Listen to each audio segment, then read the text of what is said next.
Hello everybody. Today I'm just going to do a quick video. I've been wanting to do I hope that you guys can hear me. I'm holding the camera, so it may be a little different than usual. But yeah, I wanted to do a video about different styles of junk journaling. This particular style is goth style, so I wanted to talk about that. I've been trying to make this video for a while, but I'm going to do it in this new format where I'm just pretty much talking and then uploading. So not a lot of editing going to go on today. But anyway, wanted to do a video about goth style. I want to just explore different styles of junk journaling because I think that would be fun to talk about different styles and kind of the history of those styles. Since I have an art history background, I think that that's just always a fun thing to talk about. So what you're looking at here is a mood board that I created with some images that kind of have a goth look to it, like this lovely young lady here and her attire, and this interior design. And here is another young lady with, in a house and maybe having some wine. And then this is more like what looks like a goth book. And then a mansion that looks like a gothic style mansion. And some clothing.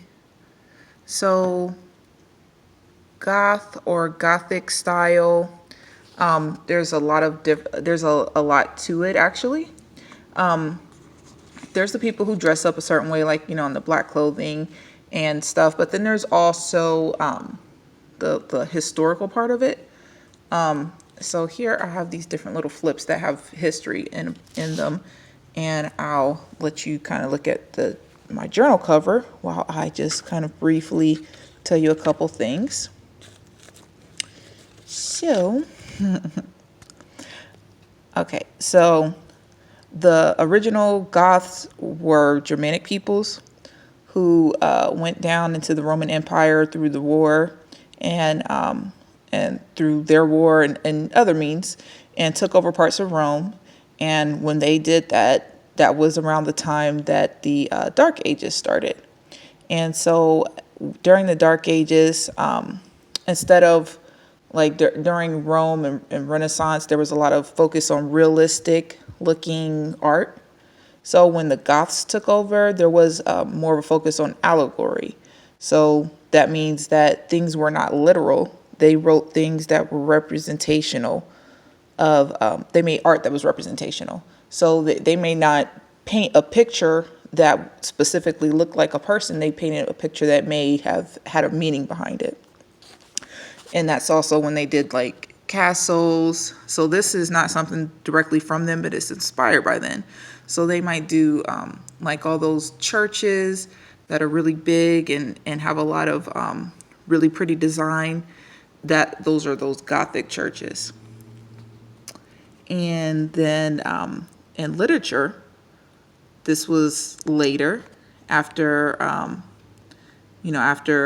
America became a place, and around that time, Gothic literature started to get popular. So it kind of took the same ideas of Gothic architecture and painting. So things were allegorical. So think of if you've ever read, what's a good one?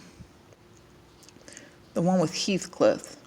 What is that? Oh, Wuthering Heights. Wuthering Heights. Yeah. So if you ever read Wuthering Heights or any books like that, where there's this mysterious, like the woman has a mysterious illness, and there's a lot of wide open spaces, and just this kind of overall feeling of kind of a little bit dreary and a little bit creepy. That's goth. It's not exactly horror. It's just kind of this overall feeling of goth, of like kind of creepiness. It's kind of an atmospheric feeling. And so that's more of the history part of goth. And then when you start talking about how people dress and the subculture of goth, so apparently it started around the 1980s. And it was influenced by a style of music, which again had a atmospheric tone. Now, don't get super mad at me if you're a person who partakes in the subculture and I don't know everything. This can definitely be a learning moment. So if you see this and you want to comment, feel free to let me know more about the subculture. I've tried to read up on it, and I don't necessarily know everything because I don't actually partake in it, but I do think that some of the styles are pretty, or I appreciate some of the styles, I guess you could say. So there are bands like The Cure and Sisters of Mercy and Christian Death.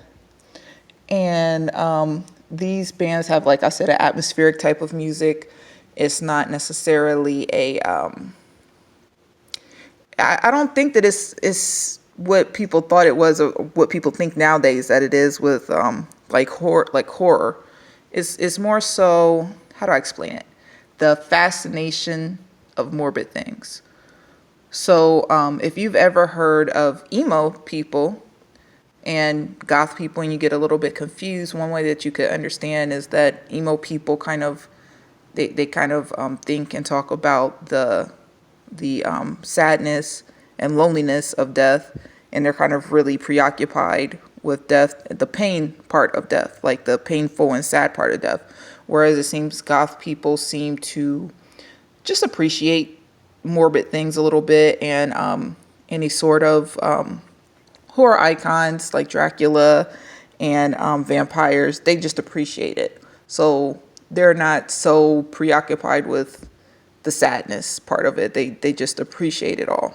I guess that's the best way that I could put it.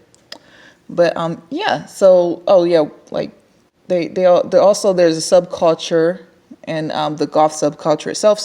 So everything isn't all the same. Like there's a lot of differences, a lot of little nuances. So there are people who might practice witchcraft or might practice black magic, things like that. But they might not necessarily be goth, but they're similar to goth. So I think it would just take some understanding of the people who practice that subculture to really know more about it. But that, as far as I'm concerned, that's kind of the history of it. And then, what does that have to do with making junk journals? Okay, so this is a little mini junk journal I made with those influences.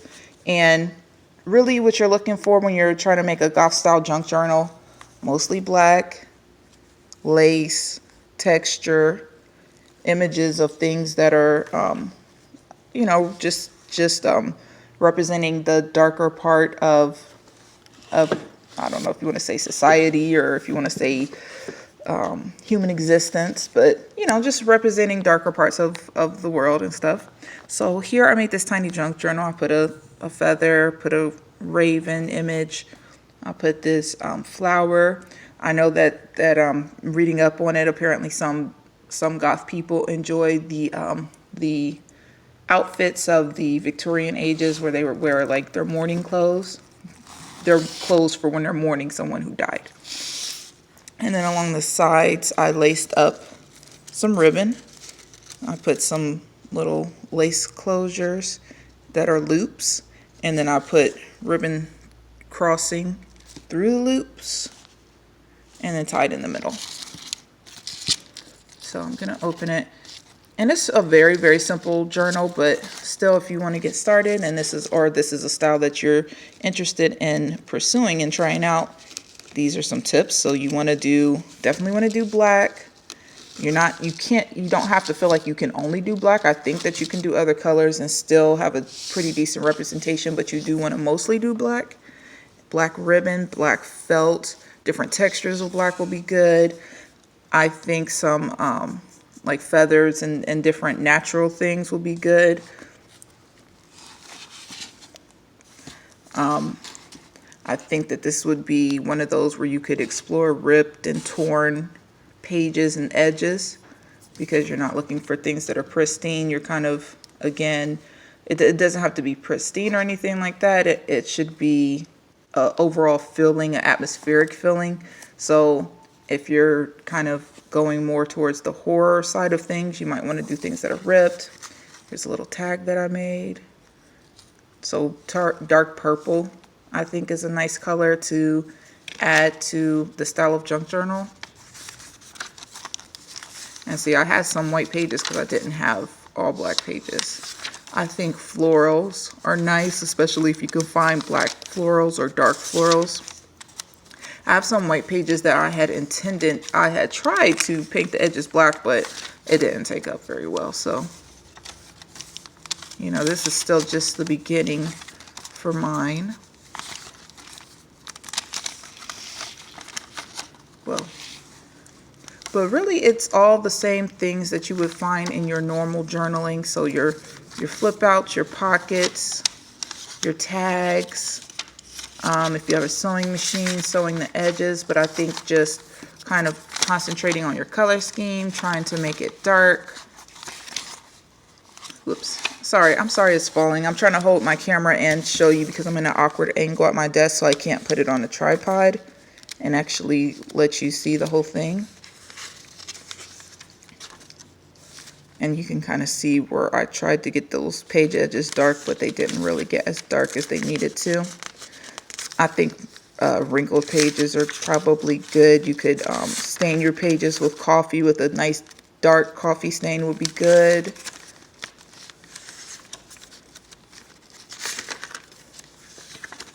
Let me see. Let me make sure that I covered everything that I wrote. I wrote down notes, so I want to just make sure I covered everything.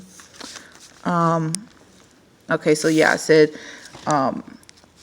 so junk journals that are Gothic are usually inspired more of like Victorian stuff.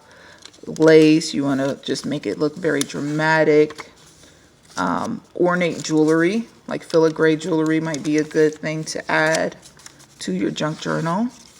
Definitely lots of black like we talked about.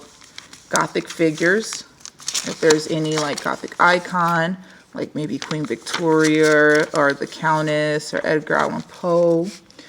And when I think of Gothic junk journals, I think of journals that are closer to the Gothic literary style. So I think maybe take a look at the Gothic literary style and use that to influence your journaling if you're trying to create this sort of journal.